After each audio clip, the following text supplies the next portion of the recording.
Хәерле кич, мәктәпләрдә яңа уку елында 2000-нән артык укытучы җитми. Мәгариф хезмәткәрләренең август киңәшмәсендә укытучылар кытлыгы хакында сөйләнде. 2025 елның 1 мартыннан ташландык бакчаларны ИЖС җирләренә тәртипкә кертергә 3 ел вакыт бирелә. Югыйсә җирсез калуың да бар. YouTube'ка альтернатива бармы? Хәзер аны телефоннар аша гына карап була. Бүген пәнҗешәмбе, димәк, үткән атнага күзәтү ясыйбыз. Журналист җәмәгать эшлекләре бу яңалыкларны ничек кабул иткән икән, аларның фикерләрен җыябыз. Исәнмез, килгәнегез өчен рәхмәт. Алдагы 25 минут безнеке. Әйе, һәм аны видеодан башлап җибәрик әле. Югары һәм урта һөнәри белем бирү программалары буенча ел сайын педагоглар саны якынча 4000 кеше тәшкил итә. Әмма бюджет нигезендә укыган югары уку йортларын тәмамлаучыларның яртысыннан артыгы гына белгечлеге буенча эшкә урнаша. Әйе, яшьләр мәктәпкә эшкә барырга ашыкмый.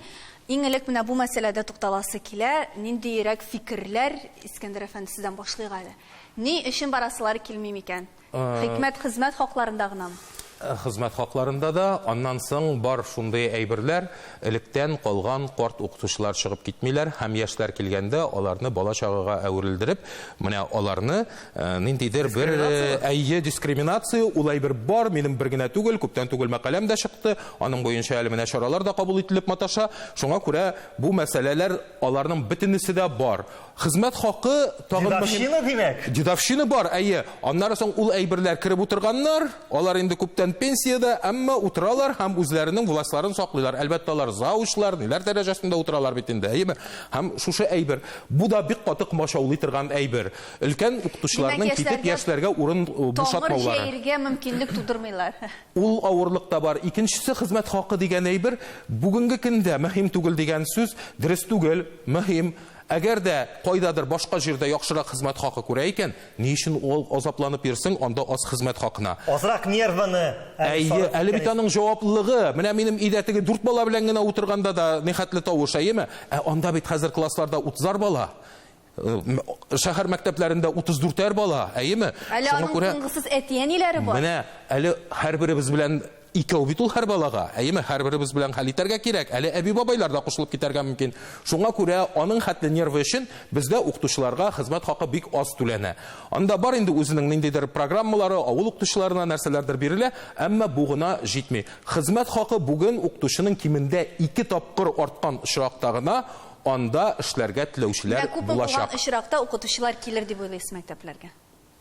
60-70 мең сездә быел безнең көндә бер нәрсәдә эшләп булмый. Былтырга дигәндәй бу бит инде соңгы 5 ел хәл ителә. Юк, авыл җире өчен әйбәт. Алар быел хәзерге көндә 30-ны, 35-ны алсалар бәхетлеләр. 30-га тулмый. Минем үземнең хатын ягыннан укытучылар күп, әйеме, гаиләдә. Шуңа күрә мин моны беләм. 60-70-ны алмый бу мөмкин. Юк, әлбәттә алмыйлар. Әгәр дә анда безнең кайсыда булса өлкәдә, шуның хәтле хезмәт хакы, уртача хезмәт хакы табибларның әйтик анда уртача хезмәт хакы 100 мең дип әйтәләр икән. Димәк, ул баш врачларның һәм башка табибларның хезмәт хакы бик зур булудан гына килеп чыккан дигәнне аңлата, һәм министрлыкларда эшләүчеләрнекен уртакка салалар да тегене килеп чыга, анекдоттагы шикелле. Кемнәрдер кәбестә ашый, кемнәрдер ит ашый, уртага салып сөйләшкәндә, урташыны бутасаң голубцы ашыйлар булып чыга. Менә шулай килеп чыга. Шилпан, сез нинди фикердә? Бүгенге акча культы заманында әлбәттә мин хезмәт хакынан гына дип уйлыйм. Менә Искәндәр әфәнде әйткән дедовщина, минем дә бик күп танышларым мәктәптә эшлиләр, анда дедовщина бердә ишеткәнем юк. Дөрестән дә шундый әйбер бар дип әйтәләр. Бәлки мәктәпләрдә Авыл җирендә мәктәпләрдә бар шушы әйбер. Казанда да җитәрлек. Искәндәр әфәнде. Казанда да бар. Казанда да бердә эшкән юк, чөнки дусларым бар мәктәптә укытучылар, алар яшь булсалар да инде хәзер завуч булып эшлиләр. Андый мәктәптәге андый дедовщина әйткәннәр юк. Но әлбәттә инде мәктәптән чыгарган очраклар да бар әле ул яшьләрне. Туры килмәде. Бу инде директорның бик бүгенге көн белән генә яшәүе дип атала инде. Иртәгә бит инде ул карт укытучы китеп тә барырга мөмкин. Яшь укучылар киләчәк бит ул яшьләрдә, һәм алар креативныйрак, һәм алар балаларга якынрак булырга мөмкиннәр, әгәр дә яратып килсә. Ләкин бит яратып килгән укытучыларны да китәргә мәҗбүр итә менә шул хезмәт хаклары. Әле мин күптән түгел генә бер мәктәп директор белән сөйләштем. Ул инде еламый гына. Менә шуның яхшы укытучы килде, математика укытучысы, олимпиадага әзерләргә тырышты ди. Ну, хезмәт хакы аз, ә ул монда арендага тора квартирасын, шуңа китәргә без ди аерылыштык. Җылы аерылыштык ди. Һәм әгәр дә хезмәт хакы әйбәт булып, һәм хезмәт нчәйтә служивый квартиралары, хезмәт фатирлары булган булса, миңа калса укытучыларның андый кытлык булмас иде. Проблемаларны без азмы күп аңладык кебек. Мин алайса сорауны киштер биреп карыйсы килә менә Раил әфәндегә, нәрсә тотасың бүгенге көндә укытучыны алайса? Бу эшенә мәхәббәтме? Аның бер кадәр соңгы вакытта бер уңай якка үзгәрә башлаган престижымы? Нәрсә тота укытучыны алайса үз урынында? Бигрәк тә яшь укытучыны нәрсә китерә анда алайса? Монда бик күп факторлар, беренчедән инде беренче сорауга җавап биреп әйткән чагында монда акча мәсьәләсе дә, инде укытучыны тота торган мәсьәлә фактор ул мөгаен балаларны ярату, үз һөнәреңне ярату. Кайдадыр шул вакытта акча мәсьәләсе авыр кешеләр, укытучылар бер генә ставка түгел, 1,5-2 ставка белән укытучылар да бар. Шул хисапка мәсәлән профессиональ укытучыларны җитәкче кеше тотып тора. Бик күп директорлардан тора, мәктәп директорларыннан. Бик күп тора укытучыларны яклау закон ягыннан мәсьәләне хәл итү.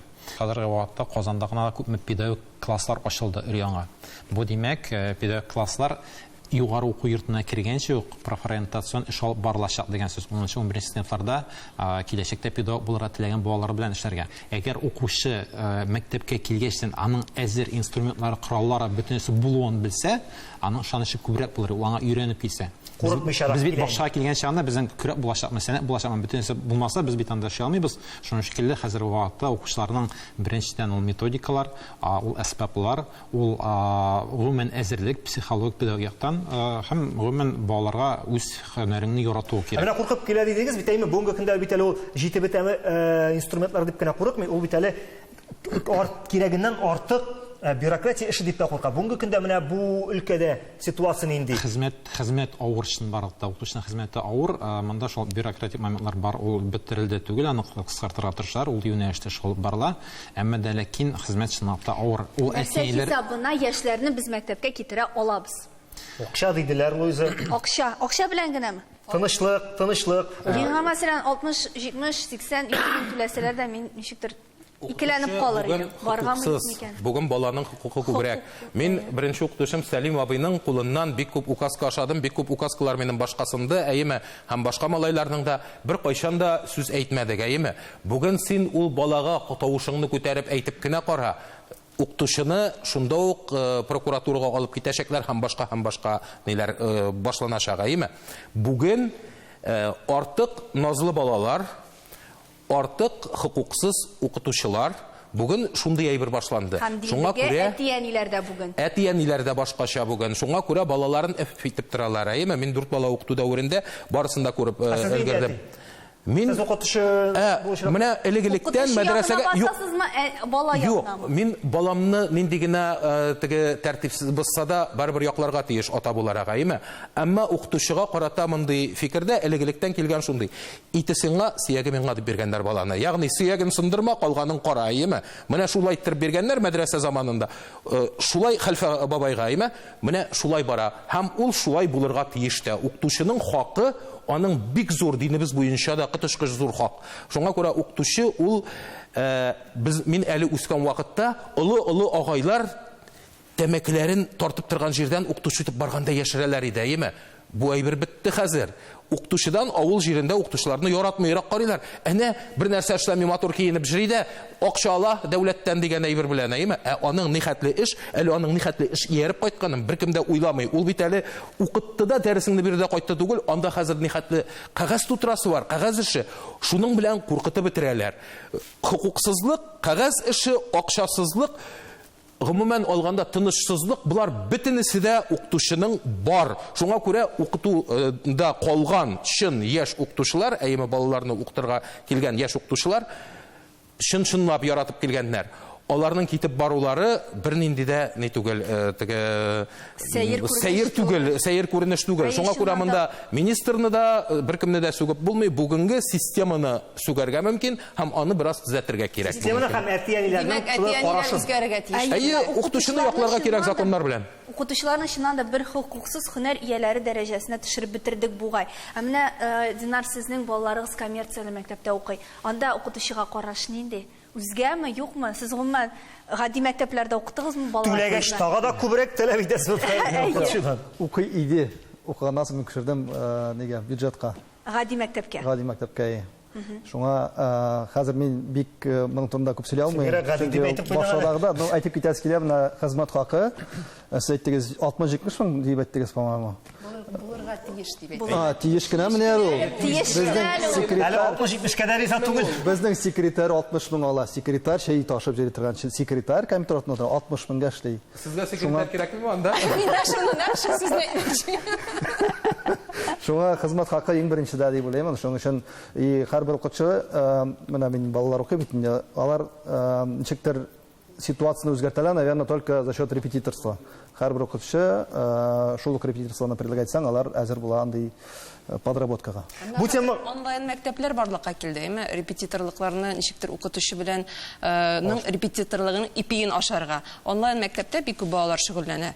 Ә укытучыны менә нәрсә тота дип әйткәнгә хатын-кыз буларак бер җавап бирим әле, менә анда бит мәктәптән дә нигездә хатын-кызлар.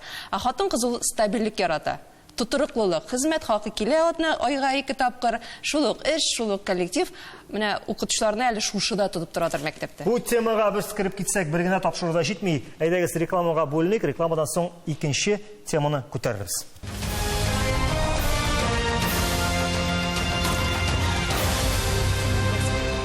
Тайнанкасының пәнҗешәмбе чыгарылышы, соңгы вакыттагы актуаль яңалыкларны барлыйбыз. Шундый яңалыкларның берсе Былай яңгырый. 2025 елның 1 мартыннан ташландык бакчаларны, ИЖС җирләрне тәртипкә кертергә 3 ел вакыт биреләчәк.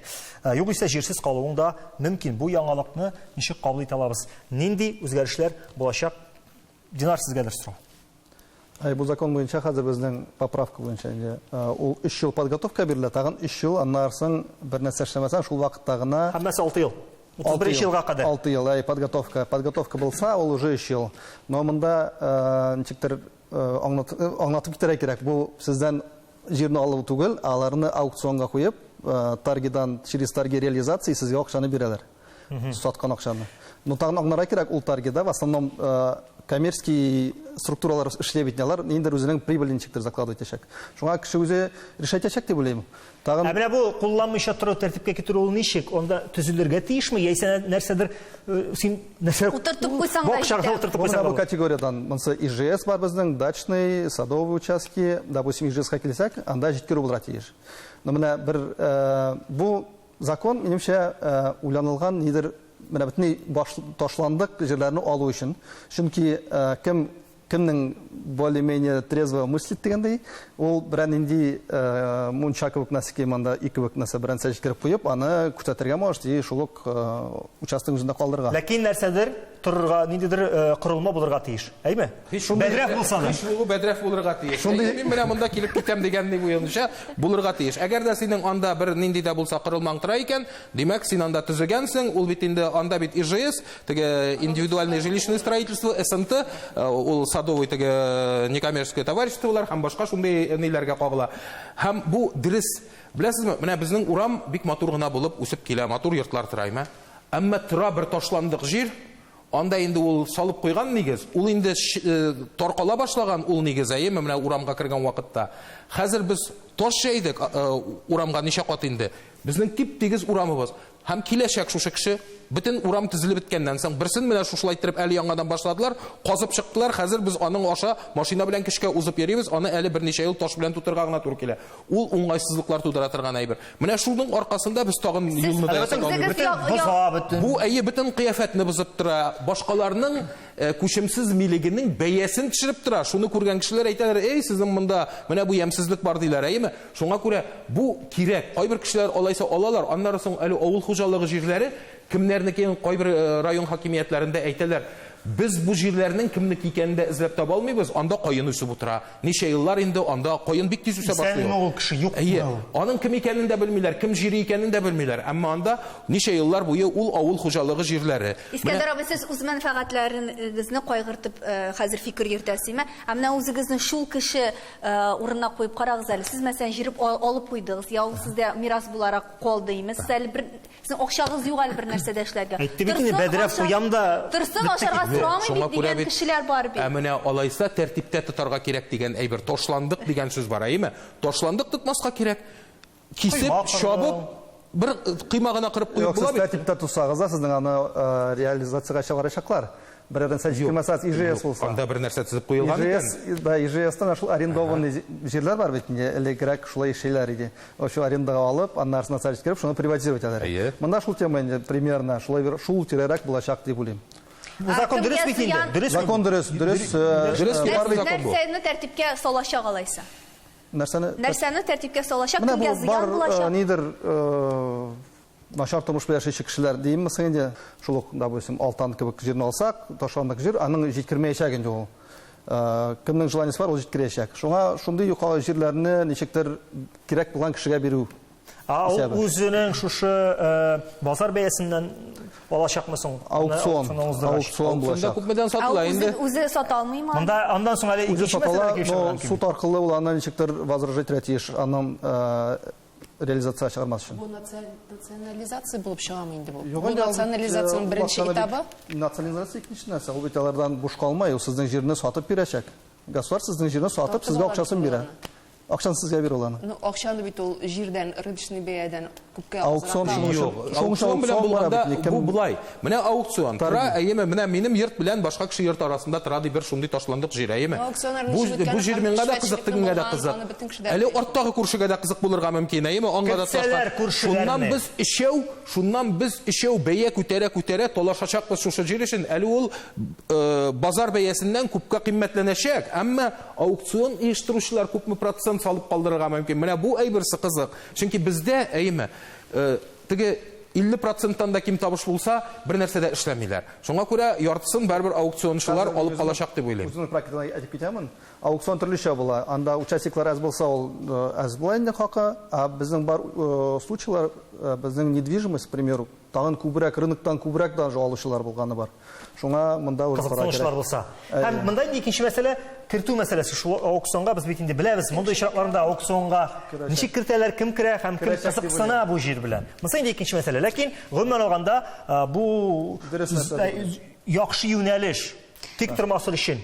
Бузырмасын гына түгел, кыяфәтне бузып, ул авылларның, шәһәрләрнең, анда бистәләрнең йөзен бузып тора торган җирләрне тәртипкә кертү өчен аның шулай булуы хәерлерәктер дип уйлыйм. Пазарлар булырга может быть. Анда ширам үсә, агачлар үсә, кипсә, үсә дигәндәй берәрсе бала-чагалар җөреп мәлләндә тагын бер кеше җөреп. Янгын куркынычы бар. Янгын куркынычы бар, анда күршеләргә күчерергә мөмкин. Менә бу инвесторлар алып сатарлар өчен кадәр шикләмиме мөмкинлекләрне? Монда нидер, в общем, есть безнең обычный кешеләр участвовать итмәсә, инвесторлар анда нидер үзенең прибылен закладывать итәчәк инде, конечно. Юк, менә шушы җир алып, тотып торып, аннан соң сатучылар кимемәячәкме? Менә бу закон аркасында дип сорыйбыз.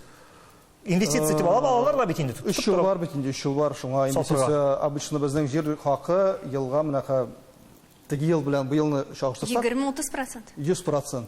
100% местами. Кайбер җирләрдә. Тагын бер яңалык әзерләдек сезгә. Сез ул яңалыкны бик яхшы беләсез. Юсупның бер вакыт юкка чыгу турында күптәннән сөйлиләр һәм шул юнәлешкә барабыз бугайма. Башка социаль челтәрләргә ялаша башладыгызмы һәм Юсупны алыштырырлык бүген альтернатива бармы? YouTube'ның тизлеген киметтеләр дип әйтик. Тизлеген аны блокка куймадылар, тизлеген киметтеләр һәм шул рәвешләрне кулланып булмый башлады. Нидер башка төрле техник чараларсыз. Монда инде иң беренче чиратта әйтеп китәргә кирәк. Бу YouTube, ягъни видео платформа, видео хостинг сервислар һәм башкалары, алар бик күп ресурс сорыйлар. Һәм әлеге ресурсны беренчедән булдыру, ясау һәм тоту, ул бик күп монетизация сорый. Һәм соңгы вакытта, мәсәлән, Россиядә анда реклама куелмады. Әйбәт, безнең өчен ул уңайсыз булды. Шулай ук чит илдән килеп, хәзерге вакытта безнең бит Россия торырга тиешләр, серверлар Россия серверларында булырга тиеш. Аларга игътибар шулай җитмәде. Менә бу беренче момент шунда. Техника ул һәр вакыт яңарып тора, яңартып даими. Аны программа ягында да, техника ягында да бит Димәк, аны яңартучы кеше. Хәзер вакытта менә бу проблема булып чыкты. Иң зур сервис ул ВК-видео. Мәгән беренче. Әгәр дә Россиянең карасак, безнең Рутюб бар.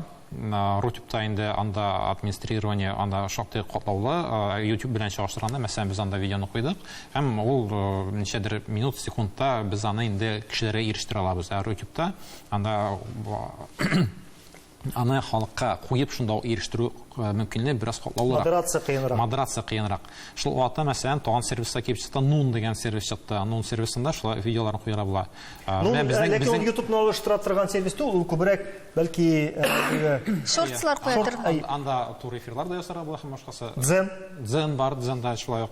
Безнең хәтта миллион татар социалистларында да безнең кыска видеоларны кую мөмкинлеге булды. Шуңа күрә инде кешеләр анда да үзләренең сервис буларак куллана алалар. Гади сорау биргәле. Җавап утырмыйсыз инде YouTube бетәчәк дип. Хәзер вакытта анда бик күп контент. Шын барытта бик күп контент, бик күп файдалы контент бар. Һәм дөрес кулланган чагында ул бик яхшы булыр иде. Аның битүе бик күп эшләр зыян. Гомумән безнең Россиягә да аны югалту мөгаен зыянлыдыр. Шуңа күрә бу моментлардан төрле ягы бар. Һәр бернең яхшы ягы бар, начар ягы дигән шикелле. Аны нинди җай табып, нинди мәсьәлә хәл ителсә, ул ике якка да файдалы булыр иде дип уйлыйм. Журналистлардан сорыйга әле. Беренчедән алар аны әле куллана инструментлары буларак, мәгълүмат чыганагы, шул вакытта әле мәгълүмат тарату чыганагы буларак та. Җиңеләеп киттеме, юк безнең ситуация, үзебезнеке булды дип мәгълүматны калганнардан таратырга. Юк, бу авырайта әлбәттә, әмма телефоннан хәзер күп кеше телефоннан карый. Чынлап та интернетны менә интернетка кирип, компьютердан офиста карап булмый бүген, компьютердан карап булмый, телефоннан карап була рәхәтләнеп. Мәсьәлә бит тирәнрәк, бүген күрсәтелде, ул ансы проблема хәл итте дигән түгел. Алга таба нишләрбез? YouTube ул ничек дип әйтим, ул барыбер шул ук мәгълүмат чарасы иде. Шуңа күрә аны бик каты сәясиләштерделәр. Бүгенге көндә аны сәясиләштерү, аның башкасын да, менә башка берсен тыйдылар, әйеме? Анысын тыйган вакытта да менә шул сәясиләштерү дигән әйбер китте. Монда да сәясиләштерү китте. Монда инде рәхәтләнеп, шәйнәп, каптырып була монда. Мин үземнең дә, мәсәлән, үземнең дә каналым бар анда, берәү генә дә түгел, берничә каналыбыз бар иде. Безнең өчен дә бу начар әйбер. Чөнки бу безнең өчен корал иде. Журналист коралы. Без аның аша күрсәтә идек җитешсезлекләрне, җибәрә идек шунда төшерелгән әйбернең ссылкаларын прокуратураларга, башка хукук саклау оешмаларына җибәрә идек. Бу безнең өчен авырайтты бераз гына. Әмма чынлап та Рутубта без Рутуб барлыкка килү белән без анда кирип карадык. Без анда элә башладык. Чынлап та менә шул администрирование дигән әйбер анда ул вакытында чыкмый, аны җибәреп булмый, ята ул шунда кайчан чыга, аны көтә, онытып бетерәсең дә, шуннан бер нәрсәдән оперативлык юк. Оперативлык җитми. Анда барысы да нәкъ бездәгечә эшләнә. Нәрсә аша икәнен монда әйтергә ярамый. Бәлки менә бөтен игътибар шунда юнәлеп, ниндидер тәртип керер. Рутубка юнәлепме? Аллаһның рәхмәте белән Раббана атина. Сез кая куясыз материалларны хәзер? Бик каты YouTube-ка куяныгызны беләбез заманында. Бу видеолар инде хәзер әйме. Караулар. Караулар әле беләсезме нәрсә әйтәсем килә. Тыелган бүгенге көндә Россиядә тыелган социаль челтәрдәр ничә ел анда акча эшлиләр, анда контент баралар, анда бер дигән чәчәк ата, бер дигән яшел. Миңа калса YouTube-та да нәкъ шушы хәл булачак. Бер кадәр нидер техник чаралар белән шунда кирип карыйсы килә, ләкин күпмедер барбер айрыша татар матбугаты өчен кыенлаша, чөнки күбесен аңлыйбыз бит инде, татар контентын карый бер кадәр шул ук татар контентын аны татар контентына нәрсә карыйлар? Күлдерү торган әйбер карыйлар, рецепт карыйлар, ул бөтен җирдә дә бар. YouTube ул миңа калса киңрәк алган өчен, теге чит ил контентларын караганда, яки менә Искәндәр кебек инструмент итеп кулланучылар, алар өчен ел проблема. Ә менә мондай төп безнең әйтик инде безнең кебек гади халык өчен ул куркыныч ябылу түгел дип саныйм. Менә ВК видеога кирдең, шулык рецептлар, шулык җырлар, шулык җырчылар, шулык гайбәтләр бөтенсе дә бар. Кытайда андай тышкы социаль челтәрләр юк. YouTube-та юк. Яшиләр бит. Милләр халык бер дигән яшәкмәдә һәм алга баралар. Аларны кайчан башлана? Бездә YouTube менән ничә ел гына бит әле популяр. Бер 10 ел, наверное, да, 5-10 10 ел. елда юктыр әле. Юктыр. Аларны бит иң баштан уку уже безне уже өйрәттеләр анда утырырга. Ул безнең өчен авыррак, әмма без дзынын да табырбыз, башкасына да керербез. Барыбер үзебезнең фикерне алып Тенбаны барырбыз. ешрак кабызырбыз без. Ләкин һәр вакыттагыча бер шешне алып атам дип, бар организмга яхшы функцияләүче өлешләренә дә аның зыян килә. Шуңа күрә инде вакыт күрсәтер.